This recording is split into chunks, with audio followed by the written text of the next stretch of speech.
in London's Leicester Square. This place is thriving. There's so many people around, but tomorrow night it's going to be a very different story when One Direction, the biggest boy band on the planet, premiere their movie This Is Us. Already there are over 350 people camping. They're so hardcore and dedicated. We're just going to have to go and meet some of them. It's such an incredible atmosphere over here. It's sort of like a carnival. Everywhere you look, there's people singing, dancing, random screaming every now and again. We're not quite sure why, but all we hear is like big woo, and we're like, what's going on? Is there Niall Harry? Who is it? Getting very close now to chatting to One Direction. They're by far the world's most famous vibes, and they've sold 30 million records around the world. Number 1 in over 35 countries. First British band to get a number 1 in the USA with their debut single. The facts are amazing. By far the biggest interview I've ever done. No pressure.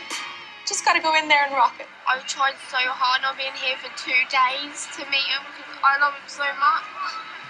I hope something good happens and you get to meet him. Thank you. You're welcome. I feel like I want to hug you. Here, I think you do need a hug.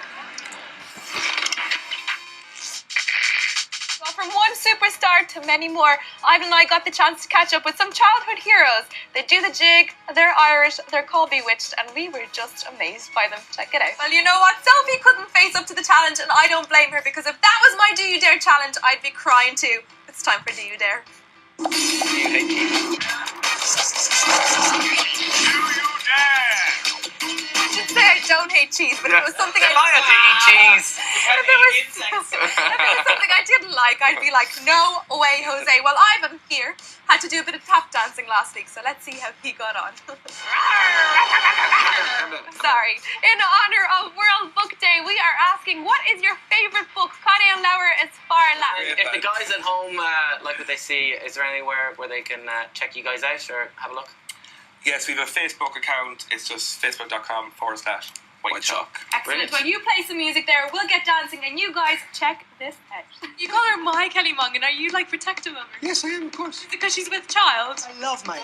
Before I go, I have a little game to play. It's the first thing that comes into your mind. This game is called Ooh, Baby, If I Had the Way. Every day. Okay, so the first thing that comes into your mind. game for this. I'm a terrible singer. What's up? If I had the way, I would eat blank Chocolate. in a day. Chocolate.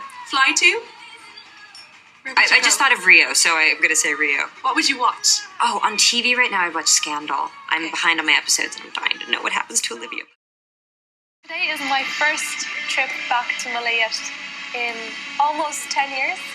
And that's a huge thing. A lot of the people that I knew when I was growing up will have left the village. This very journey we made so often when I was little. But as a child, being stuck in the back of an old Lada seemed like it took forever.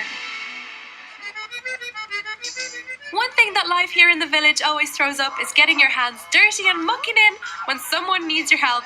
I've been used to doing that all throughout my childhood, but now I'm a little bit out of practice.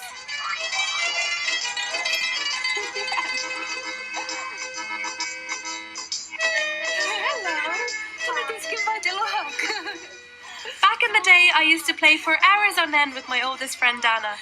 All I know about her now is that, like so many other women in the village, she's married and has a little girl called Nina.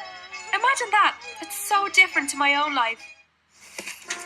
I'm still struggling to come to terms with what's happened to my childhood home. Although I'm petrified about going inside, it's time to take a deep breath and just do it. This was the first and only house I ever lived in Moldova. My parents and the rest of my family worked really hard to build it together. That is like the tradition in Moldova. And it's the only house I ever knew before I moved to Ireland. You know, a lot of us know Moldova's somewhere over there in East Europe. We don't know much about it. Just give us an impression of your village. Moldova's very poor, yes? Moldova is quite poor, yeah. It's considered one of the poorest countries in Europe. When I lived back there, we lived with no electricity. So at night time, everything was done by candlelight. Water was gotten from a well. So if you're preparing food, water to drink, water to wash your clothes with, water to have a bath with, everything was gotten from a well. Our toilet was in the back of the garden, in a shed, very, very primitive. So it was a very different way of life, it's fair to say. But at the same time, although we did live in poverty, we were very, very happy. Because you didn't know what you were missing out on. So sometimes the simpler things in life make you happy. You didn't know all this was going on. I didn't know about all this, no.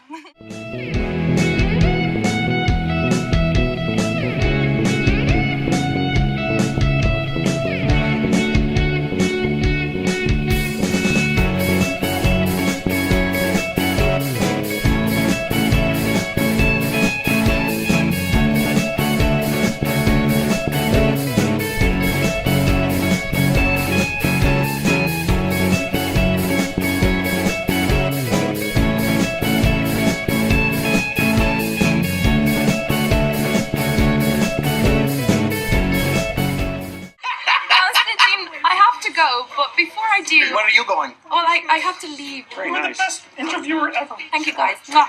Hey, thank you very much. He doesn't like that. No, I can see it. His face is like, I'm quite angry. But can I just say, Get out.